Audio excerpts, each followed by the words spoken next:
We agreed with the leadership of Parliament here that under the leadership of President Nyusi, they will also expedite the instrument that will bring COMESA, SADC, and EAC into one trading bloc under the tripartite free trade area agreement. Because bringing together the three economic communities, EAC, SADC, and COMESA, will build a market of close to 720 million people with a GDP of $1.3 trillion, and therefore we will give ourselves, as about 28 countries, an opportunity to trade within ourselves, eliminate barriers, reduce bureaucracy, and also tear down unnecessary impediments to business people, to trade, to investment, to the movement of goods. And Your Excellency, I am confident that under your leadership, we should be able to conclude the signing and the ratification of the tripartite treaty by end of this year, so that we can give ourselves the opportunity to move our region and our continent forward. Also, I had the occasion to share with them the instruments provided to us by the Afri-Exim Bank that would make it much more easy for the people in this room, the business people, to be able to trade, to be able to conduct their business without the baggage of currency differences, that it should be possible with the settlement instruments that have been put in place by our own continental institution, the Afri-Exim Bank, that we can trade in local currency, that business people from Angola can sell to their counterparts in Kenya without having to bother in what currency they are trading. Again, Mr. President, it will be an opportunity for us as policymakers and the ministers of trade, the ministers responsible, including our central banks, are listening, so that we can make it easier for us to trade. And there is reason for us to do this, because today, Africa, we are way behind in trading amongst ourselves. If you go to Europe, intra-European trade is at 70%, but intra-Africa trade is only at 16%. It means there is huge scope, there is big potential for us to trade amongst ourselves. I'm very confident that shortly we shall reform our continental body so that we have a body that is fit for purpose and that can serve the people of our continent adequately. Let me also say that I commend my brother, President Nyusi, for his leadership in the United Nations Security Council, where they took over from Kenya. Your Excellency, your team in New York is doing a wonderful job, and we are very proud. We are very proud of what Mozambique is doing in representing us as a continent in the UN Security Council, and we are proudly associated with Mozambique in that respect. I commend all the organizations and officers who have worked so hard to make this forum a success, and look forward to future engagements like this. I wish you well as you prepare to execute your next level strategy in light of the opportunities that have come to light on account of the friendship and partnership between Kenya and Mozambique. I know there is a little problem of language. We all have to struggle with the language in between there. But I think it's also an opportunity for those of us from Kenya to learn Portuguese. And for the people. And for you guys here to learn Kiswahili and English. And you don't need any tutor or teacher. President Nyusi is both fluent in English and also in Kiswahili. So my visit has enabled us to strengthen our friendship and to deepen the bilateral ties between Kenya and Mozambique. We've had the opportunity to reflect together, and we took a bit of time yesterday to review our common position in considering many emerging challenges and opportunities, and reaffirm our shared commitment to extend our highly dynamic and fruitful partnership to address many aspects of mutual interest for the benefit of our people and our nations. Our Joint Permanent Commission for Cooperation has been working hard, and I commend both teams. They have expended time and effort and gave us the opportunity, my brother President and I, to witness the signing of 8 instruments that would elevate the relationship between our two countries.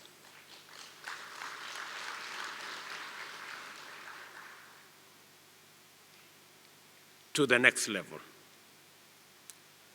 Many of the aspects that were signed yesterday, including the security of our countries, that now going forward, we've done many things together in the past, but now going forward, we have a firm memorandum of understanding on matters of security.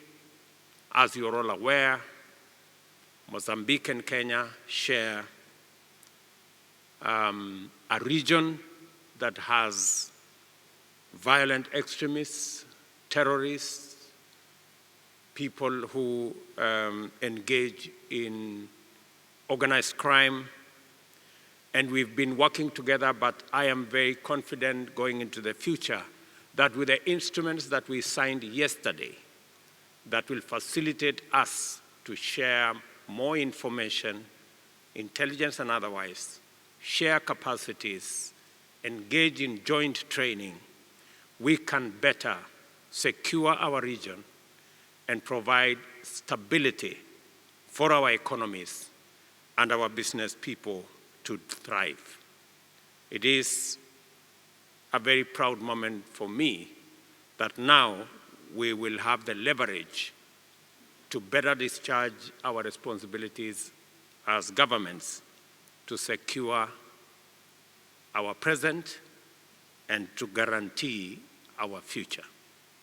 The instruments we are putting in place, whether it is the tripartite agreement, whether it is the Continental Free Trade Area Agreement, or the pre-exim settlement facilities we are putting in place, will give us an opportunity, give our business people an opportunity to escalate intra-African trade to where other regions are. In Asia, it's at 60%. In Europe, it's at 70%. But in our continent, it's only at 16%. It tells us we have huge opportunity and potential.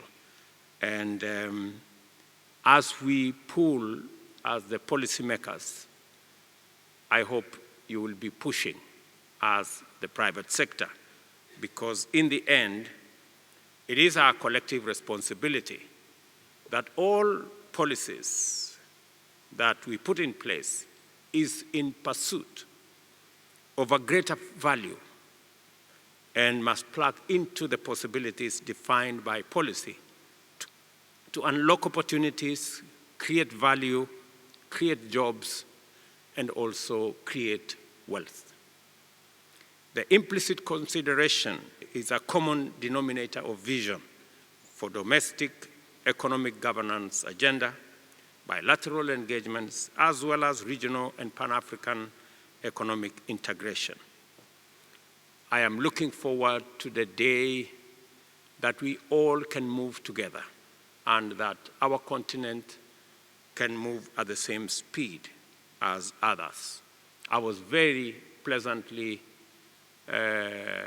happy today morning, Your Excellency, when I visited the industrial park and I saw the opportunities to add value to local products, to create jobs, and to export finished products to Europe from Mozambique.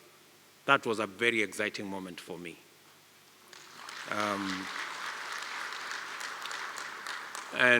When I engaged the person who was running this facility, he also told me something very interesting. And they told me that they were using hydro energy, which is green energy. Again, it speaks to our assertion that Africa cannot continue to be a continent that is victim to climate change.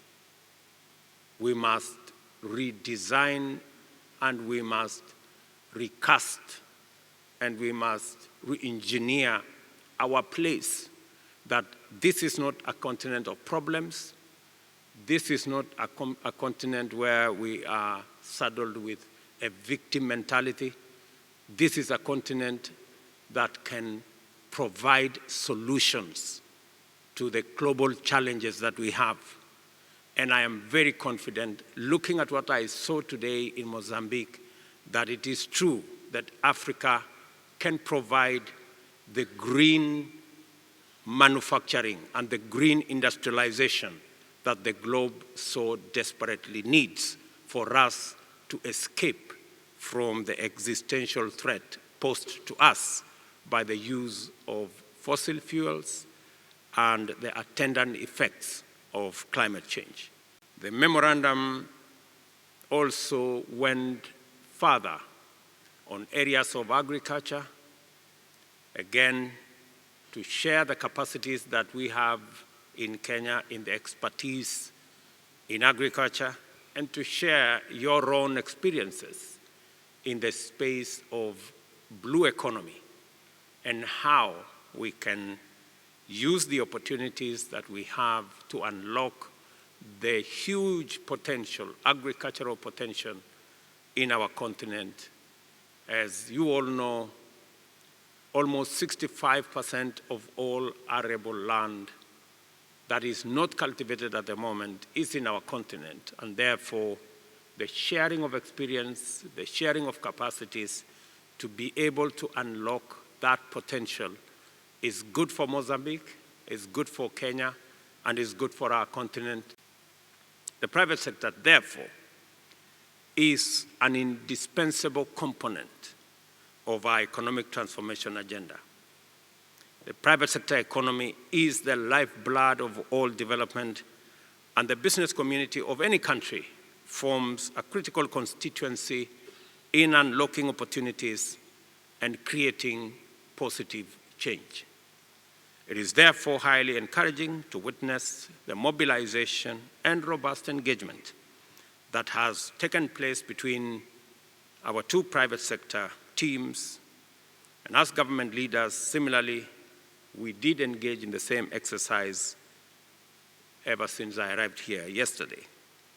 I note that the Mozambique-Kenya Business Forum has been thoroughly engaged in exhaustive deliberations aimed at clarifying the profile of opportunities in our two countries. I am happy to note that your discussion on the legal framework governing investment and business opportunities also included the bilateral instruments that have been developed and those that are underway, because such updates determine stakeholder perspectives on the size and shape of the opportunities ahead of them. I have also noted that your panel discussions cover subjects that align very well with all our aspirations as governments in our region.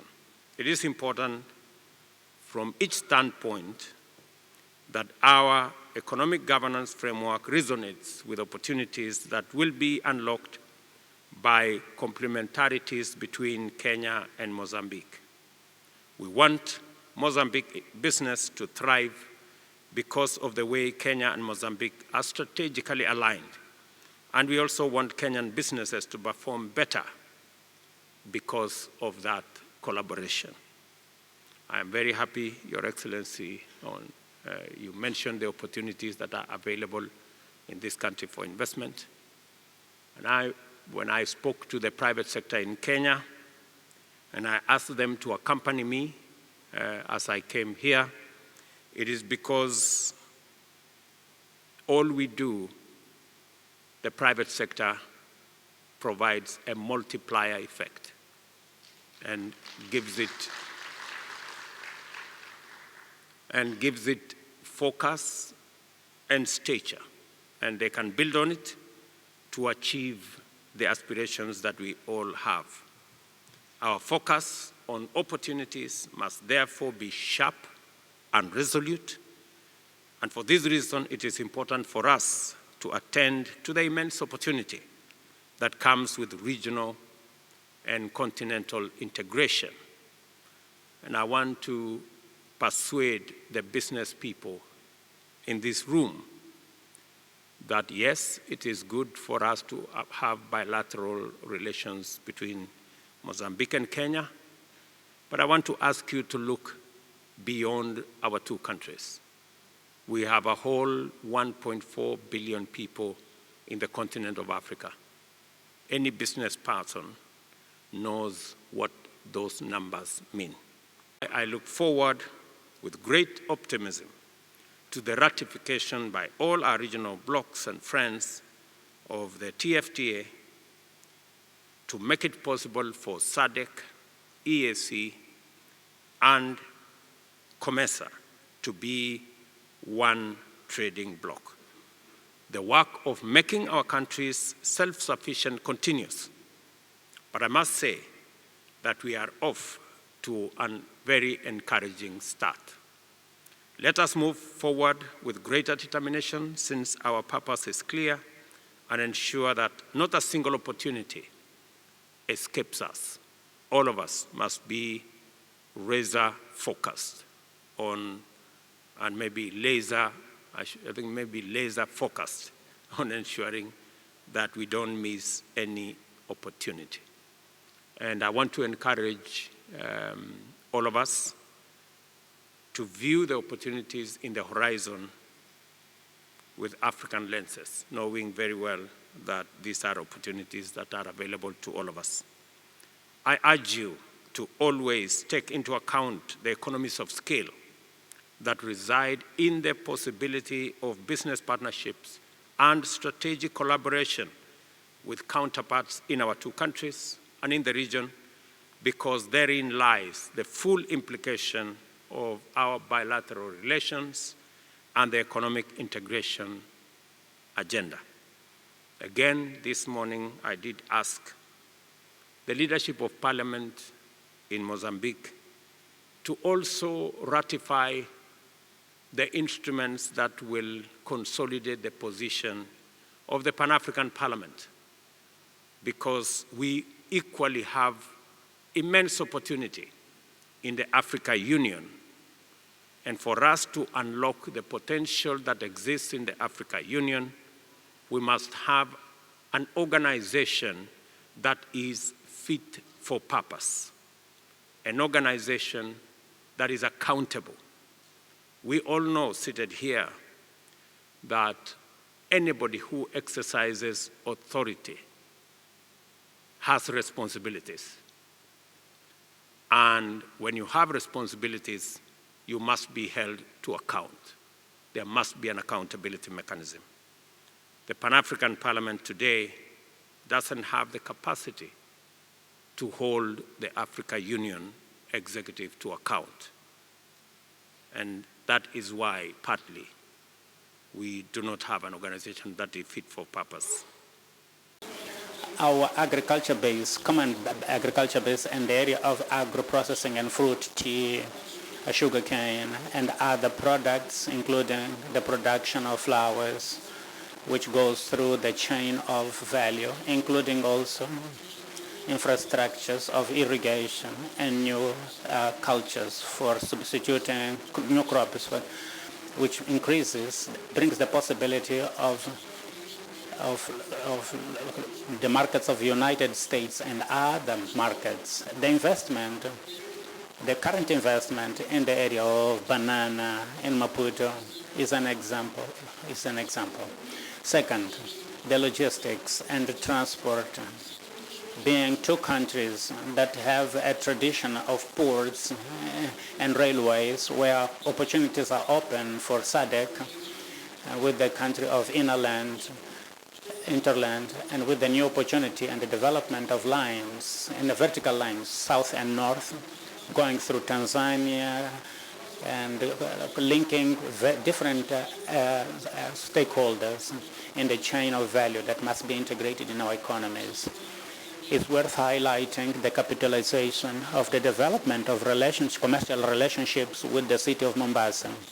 Third, the tourism, where it presents itself as an opportunity to replicate the quality services for sun and beach, safari and business, which brings together also the air transport in the mobilization, in the mobility of people. Fourth, this transport, the finance service, where the innovation of Kenya with the electronic coin, with telephone, has spread to different countries.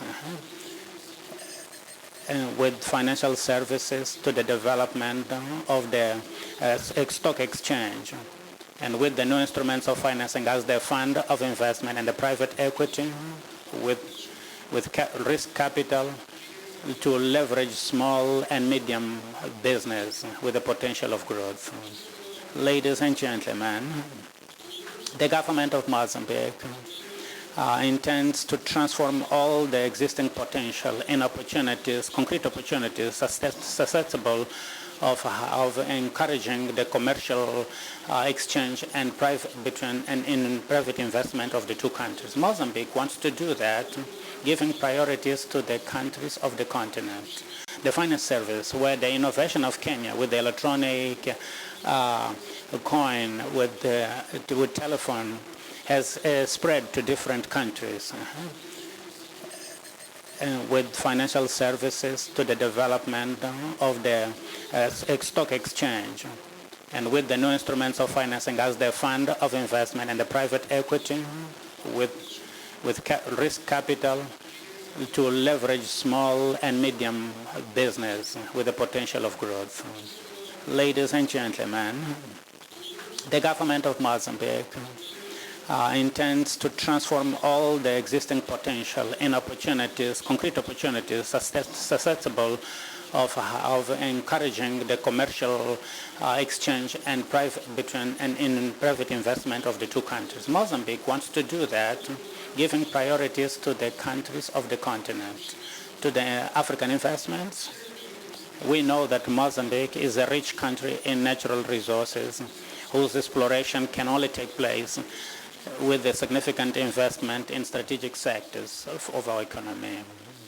The investments must lead to the production and the economic growth, driven by the sectors of agriculture, industry, energy, infrastructure, and tourism, of which results the social development, which results in the fight against poverty. In this perspective, we open space for the direct investment and national and foreign. The foreign investment must have the capacity to develop the the business and the local economy through the transference of technologies, know-how, and the creation of jobs, and the promotion of international commerce and access to financial markets that are competitive. However, and as we have said before, and I said it now, this process has been affected by climate events, extreme and recurring, namely cyclones, tropical cyclones, which has provoked the destruction of agriculture production and infrastructure, and causing the deviation of resources to other finalities.